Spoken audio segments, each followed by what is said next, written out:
Hello and happy Mabon. It is the autumn equinox and my wedding anniversary, so I thought it would be a great time to talk about manifesting a specific person. Let's get into this topic.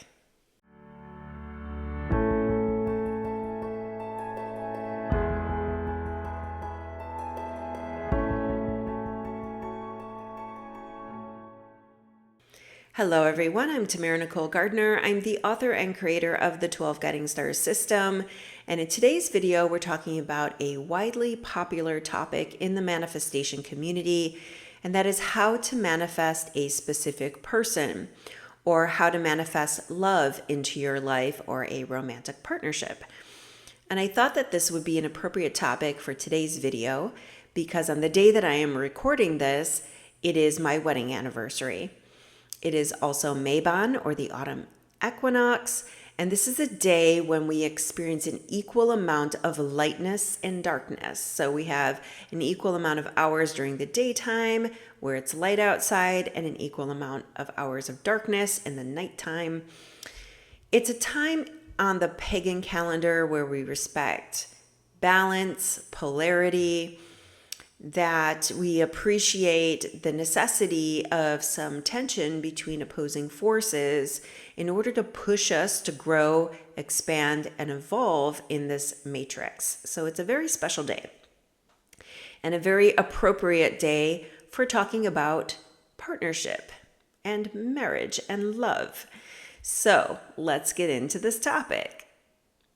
Let's start, first of all, with perhaps the most controversial question that we can ask around this topic, which is, should you be manifesting a specific person? Well, here is my opinion on that.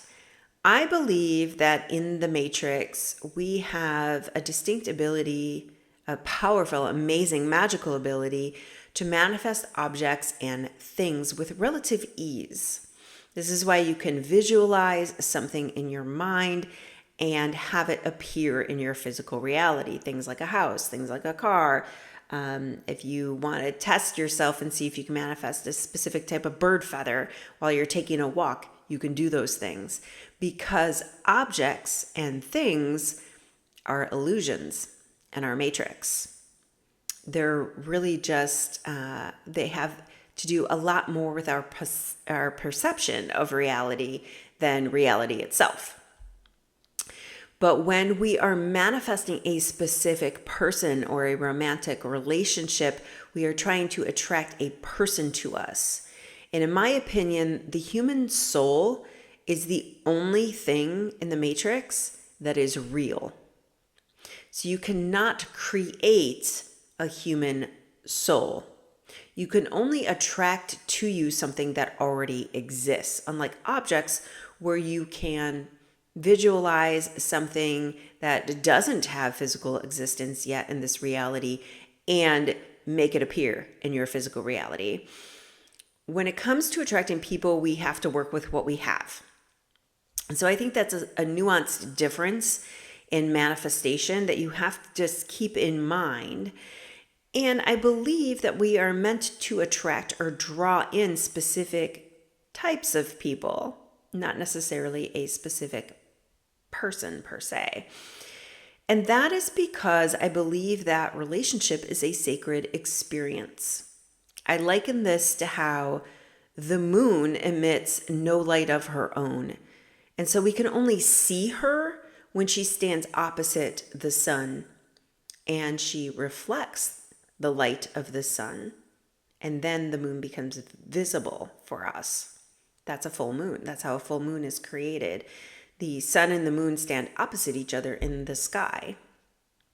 And I believe that relationships work much the same way, where relationships are meant to really be a mirror for you, because there are parts of yourself that you may not be aware of or have brought up to the surface for you so that you can have an awareness of them and therefore work through and process through them as a part of your evolutionary journey, unless you have this sacred relationship mirror held up to you, and then you can suddenly see those things about yourself. We have a tendency to blame the other person when we perceive that things are going wrong.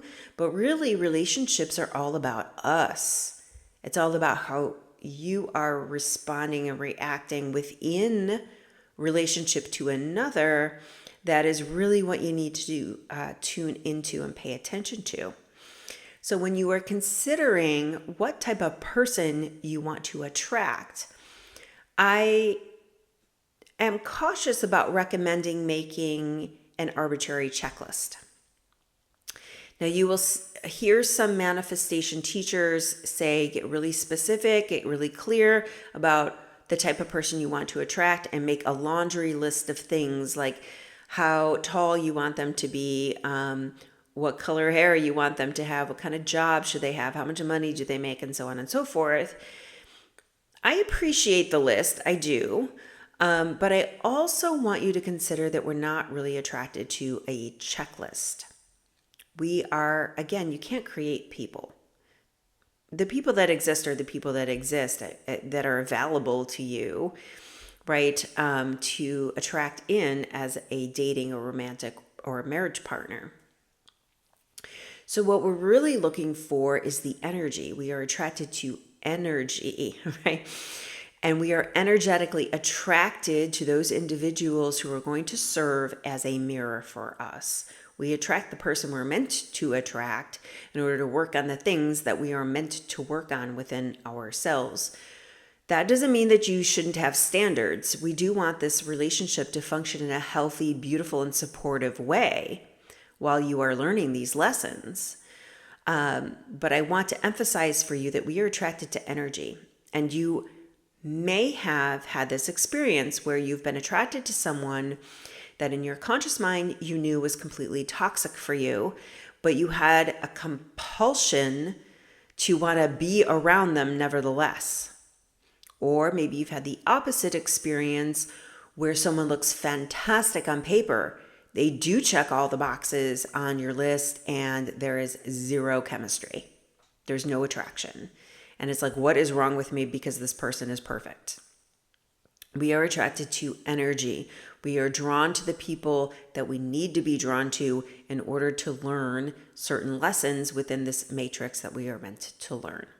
So that is something that I want you to keep in mind as you're going through this experience of trying to attract a romantic relationship in your life. There is a sacred undertone to relationships that you just have to keep in mind, okay? In order to ensure that you're drawing in a person who is going to walk this journey with you in a loving, respectful, beautiful way, as opposed to a toxic, negative way, what I would encourage you to do is pause and take a moment to consider the past relationships that you've had or the past interactions that you've had with potential romantic partners and see what patterns exist there. In particular, the patterns that you don't like, right? Because that is causing that kind of reaction within you because there's something there for you to pay attention to. What patterns are there and what lessons might the universe be inviting you to learn through those repeated patterns that you can bring into a future relationship, but reframe that lesson in a positive, supportive way. Let me give you an example of what I mean. Let's say that you look back in your romantic history and you see that there's a pattern there of attracting people who are lazy and lacking ambition, emotionally unavailable people. Or I had the experience once of having somebody who constantly rescheduled our dates last minute, and it made me feel really deprioritized in his life. And so I kind of went back to my childhood and considered, I had a really strict upbringing, and I think that influenced me a great deal in my personality. I'm a very type A personality. I like things to be organized, structured, planned well in advance. And I thought that maybe the universe might be inviting me to kind of chill the fuck out, right? Like, invite more spontaneity into your life. Invite more play into your life. And so when I did write out my checklist, because I'm not going to totally poo-poo the checklist, I just think it should be an informed checklist and not arbitrary.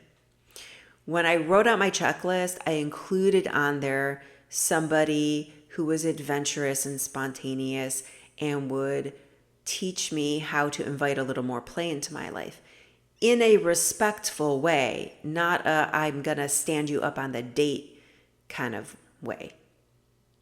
And my husband is that.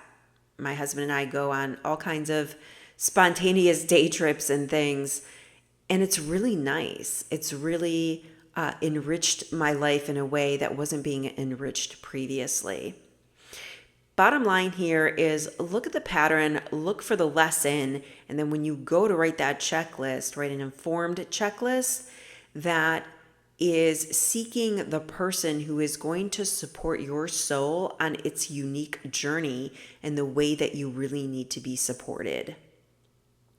What I discourage is chasing after a specific person who is unavailable to you or not ready to do this with you. In my own personal experience, when I finally let that go, I manifested my husband within 2 weeks following. I think that it is important to remember that in any manifestation process, we need to detach from outcome. We need to detach from the how. I spoke about that in a recent video that I'll link above and below for you, The Art of Detachment. And part of that is letting go of who is going to bring this relationship to you. Focus on the end result in all things. Focus on what kind of relationship do you want to experience. Set your sights on that. Let the universe work out the how, and in this instance, the who. I hope this video was helpful for you. If you liked it and want to see more content like this, please give it a thumbs up and subscribe for the next video. I am in the process of moving, as I have been mentioning in my most recent videos. So I'm not quite sure when the next video will come out. I think the next time you see me, I may be in a different space. So you don't want to miss the next video because it might be a little off schedule. So make sure that you subscribe and hit the notification bell. And until next time, keep shooting for the stars.